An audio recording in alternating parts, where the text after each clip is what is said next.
Shalom, selamat pagi jemaat dikasih Tuhan.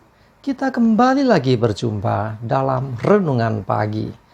Mari pagi hari ini saya kembali mengajak kita semua untuk merenungkan firman Tuhan. Supaya dengan firman Tuhan hidup kita akan terus dibangun. Dan kita pun tentu akan semakin bertumbuh, diteguhkan dan dikuatkan dalam iman dan pengharapan. Sebab firman Tuhan adalah kebenaran. Firman Tuhanlah sumber kekuatan bagi hidup kita. Firman Tuhan pedoman dan penolong bagi kita semua.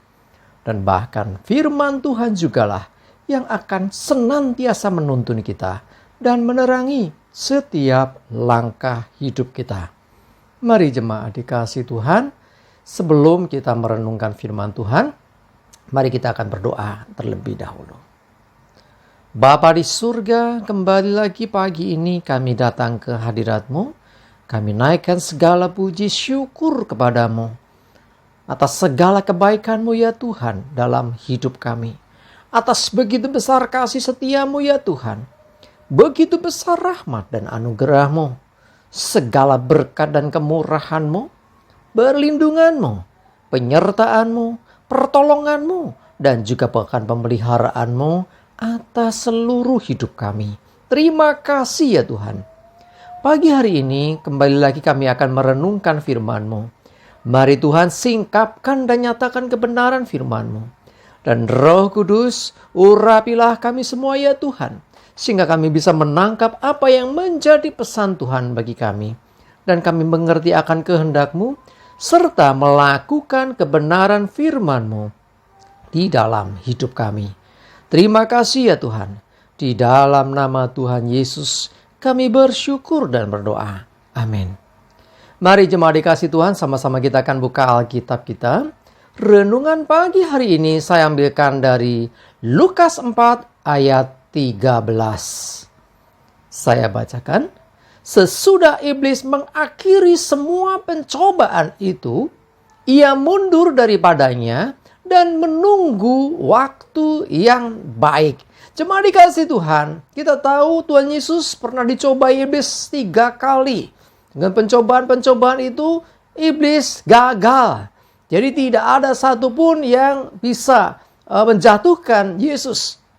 Jadi artinya, iblis tidak berhasil. Tetapi perhatikan, ketika iblis gagal dalam apa yang dia kerjakan, dia akan mundur. Tetapi, perhatikan, ia tetap mencari waktu yang baik. Cari kesempatan untuk dia kembali melancarkan aksinya. Terhadap Tuhan Yesus, iblis kerjakan itu. Nah, jemaat dikasih Tuhan, bukan hanya kepada Tuhan Yesus, kepada saudara dan saya, iblis pun juga akan melancarkan aksinya. Dia akan mencobai setiap kita dengan berbagai macam cara. Kalau kita perhatikan, pencobaan Yesus itu semuanya sesuatu yang spektakuler yang diinginkan iblis. Mulai dari dimintanya mengubah batu jadi roti. Terus dimintanya juga kota-kota seluruh dunia akan diberikan kepadanya. Asalkan dia menyembah Yesus. Termasuk disuruh lompat dari bubungan bait Allah. Nanti ada malaikat yang menatang. Apa tujuannya? Ya, iblis mau supaya Tuhan Yesus ini menunjukkan kuasanya. Ya, dia akan menunjukkan kekuatan dan kuasanya itu. Wah, luar biasa gitu kan. Tetapi sesungguhnya itu jebakan iblis. Kenapa? Karena iblis yang memerintahkan itu dan Yesus patuh. Kalau sampai benar-benar melakukan ya. Nah, disitulah kemenangan si iblis. Nah, perhatikan di sini dalam kehidupan kita, mungkin seringkali kita melihat pencobaan-pencobaan itu sakit penyakit, yang nggak punya uang, dikejar-kejar hutang, usaha yang lagi seret, semuanya sulit, ekonomi sulit, ya. Ya, banyak lagi yang lain, hal-hal yang tidak mengenakan. Itu kita mengatakan itu pencobaan. Ya, tetapi kalau saudara lewati itu semua berkemenangan, jangan salah. Iblis juga bisa mencobai dengan kekayaan. Iblis bisa mencobai dengan kenikmatan dunia. Iblis bisa mencobai dengan jabatan. Iblis bisa mencobai dengan ya apapun yang kau punya, sesuatu yang menyenangkan, sesuatu yang enak, sesuatu yang membanggakan. Tanpa disadari, kalau nggak hati-hati, orang itu bisa saja jadi tinggi hati, sombong, merasa semuanya itu hasil usahanya. Nah, kalau sudah demikian, maka iblis yang berhasil. Hati-hati. Ketika kita gagal melewati pencobaan, ya iblis akan tepuk tangan, dia akan merasa menang. Tetapi bagaimana kalau kita berhasil?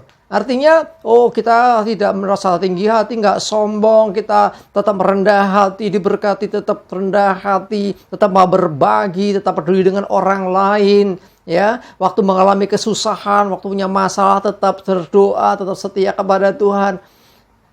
Nanti akan sama. Yang dilakukan iblis apa? Dia akan mundur dan menunggu waktu yang baik. Dia akan tetap cari kesempatan. Bahkan kita tahu, kita juga katakan bahwa iblis itu musuh kita seperti singa yang mengaum-ngaum mencari orang yang dapat ditelannya. Dia akan tunggu kesempatan. Ada celah terbuka, maka iblis akan masuk ke dalamnya. Sehingga akhirnya apa? Orang itu bisa dikalahkan. Mari jemaat dikasih Tuhan sadari akan hal ini. Jadi yang bikin orang jatuh itu bukan sekedar pencobaan, masalah, beban hidup yang sulit saja. Termasuk zona nyaman, kenyamanan, kelimpahan, kekayaan, keberhasilan, kepandaian, kecerdasan, apalagi ya, posisi jabatan. Itu semua juga bisa menjadi celah untuk iblis mencobai dan menjatuhkan kita. Hati-hati, mari jaga hati kita, jaga iman kita. Jangan sampai kita ini diperdayai iblis. Ya, dengan kekayaan akhirnya orang jadi sombong, tinggi hati. Ya, dengan mempunyai semuanya akhirnya jadi orang yang tidak peduli lagi dengan orang lain. Semuanya dalam kondisi baik-baik saja, sudah nggak mulai pelayanan, nggak mau ke gereja lagi. Ya, karena apa, semua sudah ada. Hati-hati, itu celah-celah yang ditunggu oleh iblis. Dan pada akhirnya ketika itu terjadi, dia akan dengan mudah menjatuhkan iman seseorang. Mari jemaat dikasih Tuhan, saya mengajak kita semua, jaga imanmu, jaga hatimu. Ya, pencobaan bisa tentang suatu masalah, tapi juga bisa tentang berkat. Jaga hatimu supaya engkau tidak jatuh. Amin. Mari kita berdoa. Tuhan, terima kasih kami belajar Tuhan untuk menjaga hati seperti Yesus yang tidak bisa dikalahkan. Iblis yang akhirnya gagal juga waktu mencobai Tuhan Yesus. Tapi dia tetap mencari kesempatan. Kami tahu iblis juga mencari kesempatan untuk menjatuhkan kami. Berdoa Tuhan, teguhkan, kuatkan iman kami Tuhan. Dan biarlah hati kami tetap Tuhan, hati yang murni, yang tulus di hadapan-Mu. Sehingga tidak ada celah bagi iblis untuk mencobai dan menjatuhkan iman kami. Terima kasih Tuhan, kami menyerahkan juga hidup kami hari ini. Mohon tuntunan dan berkat-Mu ya Tuhan. Jauhkan dari kami segala celaka dan mara bahaya. Damai, sejahtera dan berkat-Mu ya Tuhan menyertai kami semua. Terima kasih ya Tuhan. Dalam nama Tuhan Yesus kami bersyukur dan berdoa. Amin. Mari jemaat dikasih Tuhan. Yuk tetap semangat ya. Maju terus dalam iman dan pengharapan. Selamat beraktivitas. Tuhan Yesus memberkati kita semua. Amin.